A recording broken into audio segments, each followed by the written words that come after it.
Today we're going to talk about a quantity called torque, which is just the angular version of force. So remember that there is an angular version of a lot of our linear stuff, and so just like we can talk about how fast something is going in a straight line with regular velocity, we can use angular velocity or angular speed to describe how fast it's going in a circle. Likewise, if I want to get something to start moving in a straight line, if I want to change its regular linear velocity, I need to apply a force. I need to push or pull it. So if I push on this, I can get it to start accelerating across the page. On the other hand, if I don't necessarily want it to move in a straight line, but I want it to start rotating, I want it to gain an angular velocity, then I need to twist it, which is a little bit different than just pushing on it with a regular force. I need to do something that's going to cause it to start spinning like this. And the way we do that is by applying what we call a torque.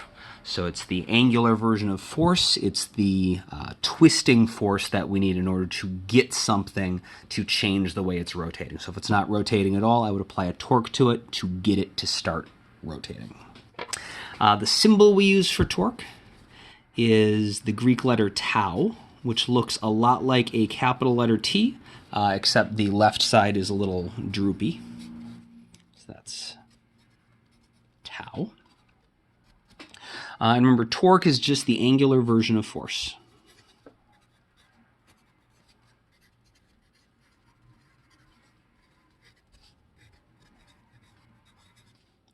And the easiest way to think of that, just like a regular force is a push or a pull, torque is going to be a twist. So if I want something to rotate, instead of pushing it or pulling it, I twist it. And so we want to think about, what do we need to do? How do we actually apply a torque to something? And how could we quantify that? How could we write an equation to figure out how much torque there is and figure out how much something is going to start to move? So the demo piece that we're going to use to try to figure that out is an everyday object that you need to be able to twist in order to get it to work, and that is a bolt or a screw. And the top of a bolt or a screw is going to have either, it could have, if it's like a screw, it might have like the little hole that you put a screwdriver in, or in this case where I've got a bolt, it's got a hexagon on top that I can attach a wrench to. And so I've got a smaller one that I'm going to put in this hole over here. And we are going to try to figure out what we need to do in order to twist this bolt with a wrench as effectively as possible. The more effectively we're getting it to twist, the more torque we must be applying. So I'm going to put my wrench on here. And the first thing I can do is I can just push on it. And if I push gently, if I don't push with very much force, I can get it to move. I can get it to start rotating. So I'm applying a torque.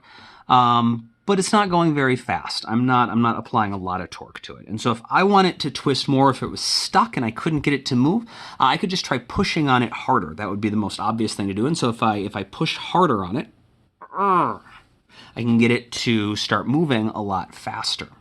And so one of the things that's got to affect how much torque we're applying is just the amount of what we normally would think of as a regular push or a pull, how much force we're applying to it. But it's more complicated than just how hard I'm pushing, because where I push on the wrench also matters.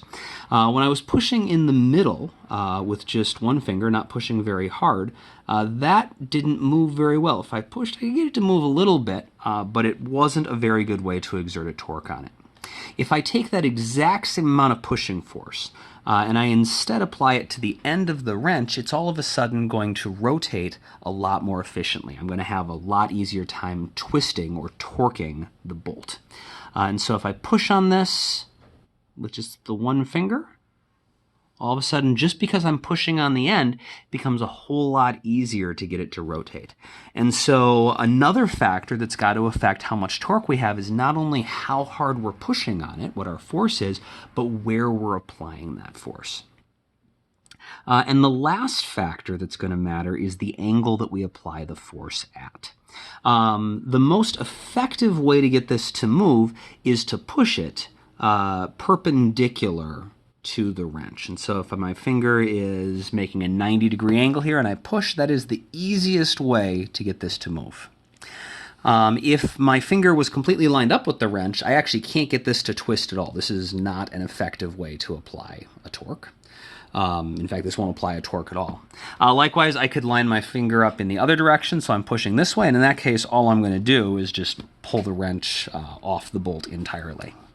But angles in between being parallel with the wrench and perpendicular to the wrench can work. They're just not as effective as being perpendicular to the wrench. This is the best way to apply the force, but I could push at an angle like this, and it still moves. It's not as good as just pushing perpendicular, but it works. Or I can take and apply my force at this angle over here, and this again, I can get it to move, but it's not as effective as pushing perpendicular. And so there's got to be something about the angle that we apply our force to that matters as well. And so let's try to figure out what all of those factors have to do with each other and how we can maybe represent them in an equation. The first thing I'd like us to do is visualize the path that the end of the wrench is making. So if I'm pushing on the end of the wrench here, the place that I'm pushing on as this rotates is going to make a circle. And the wrench itself is actually going to show us the path from the bolt, the thing that's rotating. So that's going to be our axis of rotation. Our center of rotation is right here. And if we just follow the wrench, that's going to go out to our circle. And so that is actually defining a radius. So we've got the radius out to where our force is applied.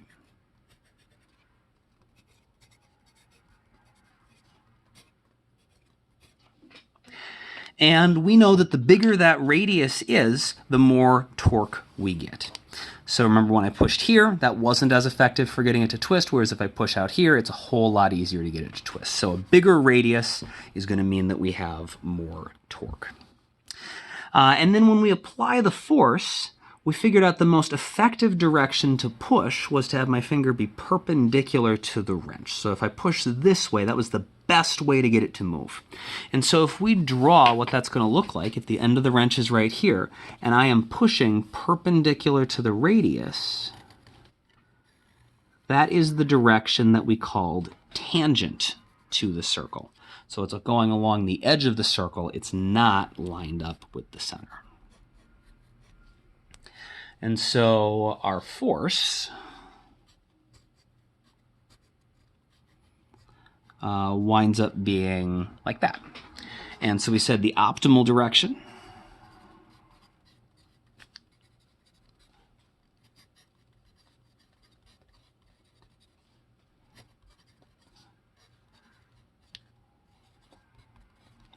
said the best way to push it was at a 90-degree angle from the wrench, so perpendicular to the radius, which we call tangential, or tangent to the circle.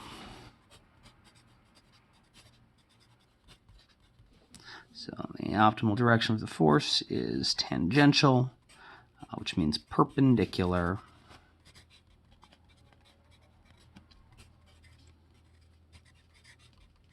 to our radius. And so our factors that we know are going to affect torque.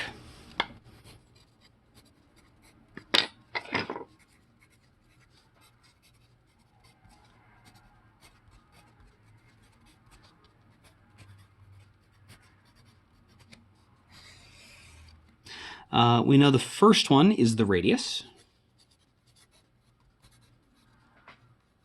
The further away the force is applied from the center of the circle, the bigger the radius is, the easier it was to twist the bolt, and so a bigger radius must mean more torque.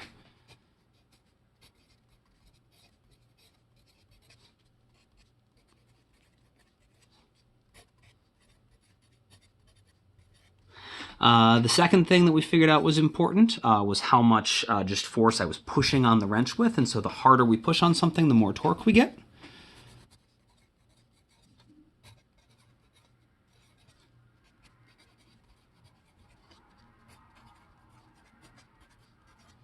And then the last thing that matters is the angle.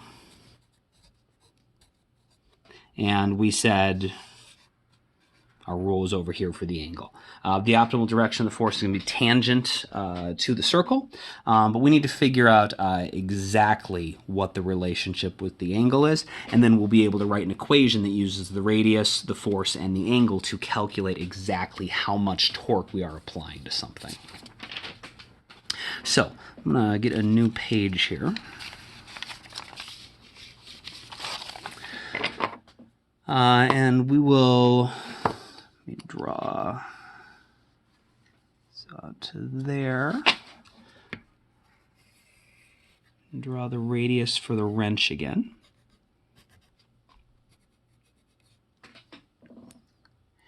And let's try to figure out what was going on with the forces that were applied at an angle.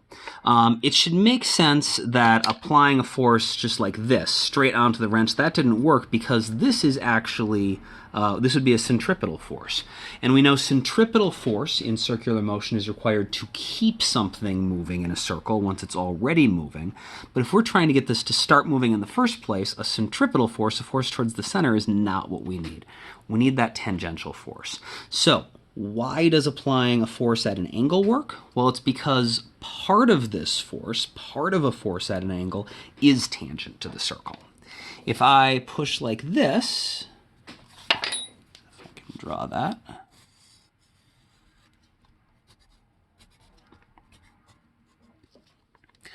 we can think of this force as having two components. So one component of our force is parallel to our radius, and the other component is perpendicular to our radius. And we could figure out how big these are as long as we know what angle we have here. And we know that this force, this component, is the only part that actually matters for getting the object to twist. In order to have a torque, we need this perpendicular component of our force, our tangential component of our force, to be as big as possible. This component of the force is not going to do anything. In this case, it would just help us like pull the wrench off the bolt, but it's not going to help us twist it. And so this is the only part that actually matters. So only this component generates torque.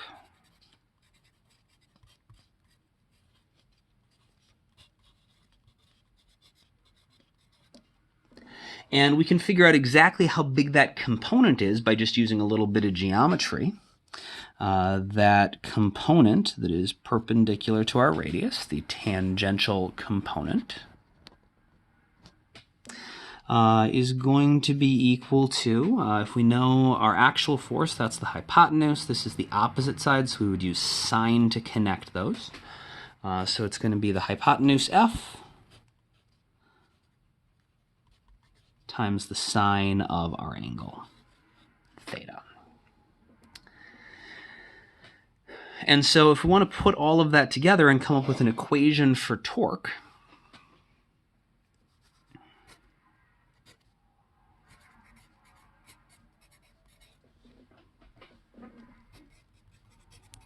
it's got to include all of the factors that we've talked about. Our torque is going to be equal to, we've got to use the radius. We know the bigger the radius is, the bigger the torque is going to be. And then we've got to multiply it by the force. The bigger the force is, the more torque we're going to get. And then if we multiply it by sine theta, that's actually going to tell us how big the tangential component of the force is, which is the only part that actually makes the object twist. And then once we have all three of these factors, we've included every single thing that we know is important. If you use 90 degrees, we figured out 90 degrees was the optimal angle to be pushing at. The sine of 90 is 1. That's the biggest value you can get for the sine of an angle. And if you're pushing right either in the same direction as the radius or, the same direction as the radius or in the opposite direction of the radius, That's either going to be 0 degrees or 180 degrees, and the sign of that is 0, which is why neither one of those generated any torque. And so that's our torque equation. And the unit for this, we've got a force in newtons, we've got a radius in meters, and the sign, that's not going to have any sort of unit at all. And so our unit for torque is going to be what we call the Newton meter. So newtons times meters is going to be our torque. All right, so let's take a look at how we can actually use this torque equation to do some problem solving. One common situation that we might use torque for is figuring out how to balance a seesaw. So if we want to balance a seesaw, or a teeter-totter, or whatever you call it,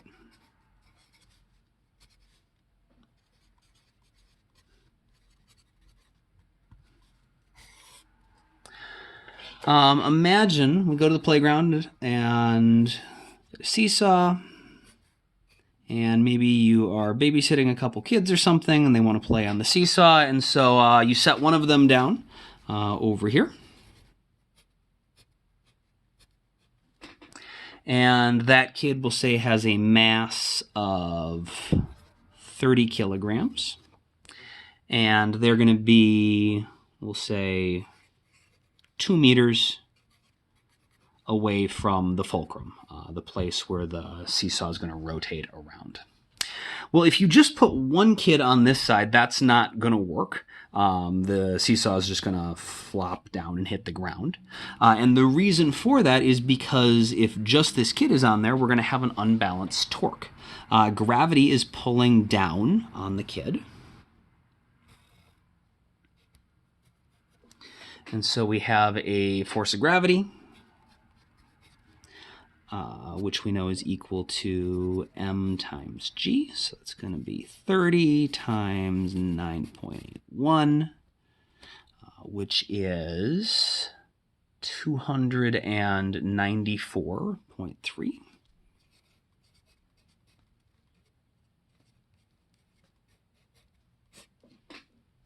And that force is being applied at a radius of 2 meters. Okay, so that's going to be our radius. And we can see the angle between these is 90 degrees. So our angle is going to be 90 degrees, our radius is 2 meters, and our force is 294.3 newtons. So that means that there's a torque. We know torque is equal to RF sine theta. And so if we plug everything in, we've got our 2 meters times our force, 294.3, times the sine of 90 degrees. And the sine of 90 degrees is just 1, so that's not going to change anything. So we get 2 times 294.3 is going to be 588.6 Newton meters. And since torque is the angular version of force, we have a torque, and just like if we apply a regular force to an object, it'll start to move. If we apply a torque to our seesaw, it's going to start to move. And so it's going to start to rotate in this case, and the whole teeter-totter is going to start to rotate in the direction it's getting pushed, and it's going to start to twist. Which is maybe okay for a little bit, but then it just winds up getting stuck on the ground. And so if we instead want to get this to balance, we need to put something on the other side in order to get the two torques to balance out. Just like if I don't want something to move in a linear sense, if I have something pushing one way, I need another force pushing in the opposite direction so that my left and my right forces are the same. So they cancel each other out so it doesn't move. If I want to balance the seesaw, I need my torque that's trying to make it go counterclockwise to be balanced out by some torque that's trying to make it rotate the other direction, trying to rotate it clockwise. And we can accomplish that by just having another person sitting on the other side. So remember, we want, in order to get everything to balance, we need to get the torque that is trying to twist it in the counterclockwise direction has to be equal to, has to be balanced out by a torque that is trying to make it go in the clockwise direction. And so let's say the other kid that you're babysitting is a little bit smaller, maybe 25 kilograms. That's fine. There's still a place that they can sit in order to get that to work out. Since they have a smaller mass, if their mass is only 25 kilograms, that means the force of gravity is going to be a little bit smaller. And we know that if the force is smaller, that's going to mean there's a smaller torque unless we can increase something else in our torque equation. And we can easily increase the radius. We can just have the kid sit a little bit further away from the center. And so we're going to have to put the 25 kilogram kid more than 2 meters away from the center. I don't know exactly where yet, but it's going to be somewhere out here. And we want to figure out what that has to be, what our radius has to be. And so we know that our torques have to be equal to each other. I would like you to actually try to solve this. See if you can figure out what this has to be in order for the torques to equal each other. So I'll give you a chance to pause the video and try that. Okay, here we go. We know that the torques have to be the same in order for everything to balance. And so this torque is coming from the fact that there's a force of gravity pulling down on this kid, which we know is going to be equal to m times g, which is going to be 25 times 9.81, which is going to be 245.25.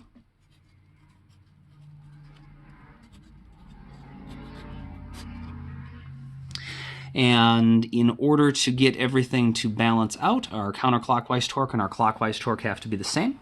We already know our counterclockwise torque. We found that over here was our 588.6. And that has to be equal to the clockwise torque, the torque that's trying to twist in the other direction. So if this kid was sitting on the teeter-totter by themselves, if it was just this kid, we'd twist in the clockwise direction. And that's going to be RF sine theta. We know the force. We don't know the radius yet, so it's going to be equal to R times our force here, 245.25, times the sine of 90, because again, this force is perpendicular to our radius. And the sine of 90 is 1, and so we're just going to get R times 245.25.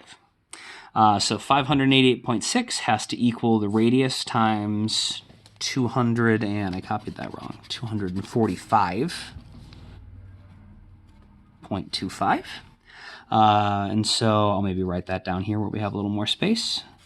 588.6 has to equal the radius times 245.25.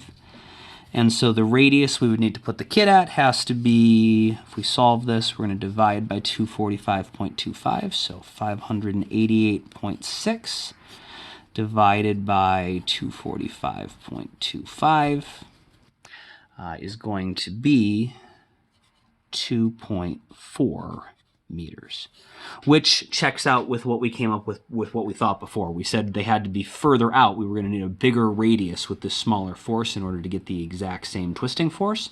And so 2.4 meters seems reasonable because it's bigger than 2 meters. So that's how we would solve a problem like that. We can actually come up with a slightly faster way to do this because this is a common situation we run into.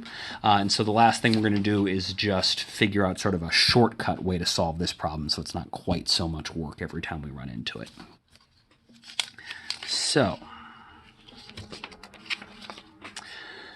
if we want a shortcut equation for balancing objects on a seesaw,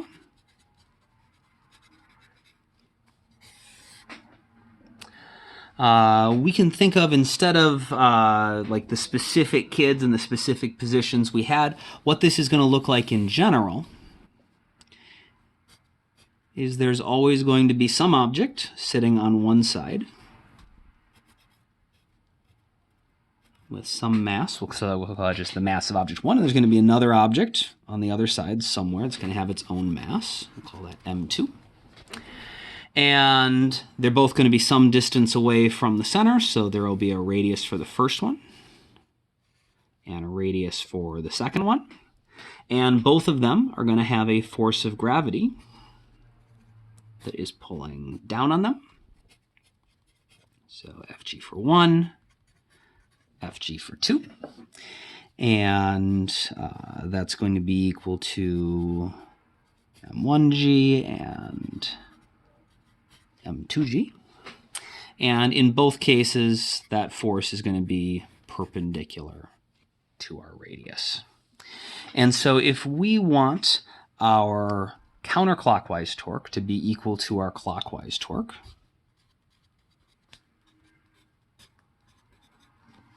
that means that r f sine theta has to be equal to r f sine theta. And so for the counterclockwise torque, that is coming from M1 over here. So its radius is R1. So this is the one that's trying to make the teeter-totter twist counterclockwise. And so our radius is going to be R1. The force is Fg1, which is M1g. And then we have the sine of our angle, which is the sine of 90, which is just going to be 1, so that's not going to change anything, has to equal the radius of on the other side, so the side trying to make it go clockwise, which is this one. So we've got R2 times the force trying to make it go clockwise, which is Fg2, so M2g, times the sine of the angle, but again, the angle is 90 degrees. The sine of 90 degrees is 1, so that's not going to do anything. And we get this equation, R1 M1g equals R2 M2g. We've got a g on each side, so they can cancel out. We can't cancel out the r's or the m's because they're not necessarily the same numbers, and so we get this equation. R1 M1 equals R2 M2. And so now if you know any three of these things, you know the radius and the mass for one, and the mass of the other, like we knew in the last problem. You could plug those three things in and find the radius, or if you knew both radiuses and one of the masses, you could figure out what mass you would need in order to get something to balance. And so you are certainly welcome to use this equation as sort of a shortcut. Just showing an example of how to do this, like with the numbers from the last problem. So on the left side, we had the kid at 2 meters, and that was the 30-kilogram kid. So 2 times 30 equals, we were trying to figure out the radius on the other side, so R2 times, we had 25 kilograms for the kid on the other side. So R2 was going to be 2 times 30 divided by 25, gives us that 2.4 meters that we came up with on the previous screen, but with a whole lot more math. So the last problem on the problem set is going to make use of this, and there is also going to be an activity on Schoology that uses torque as well.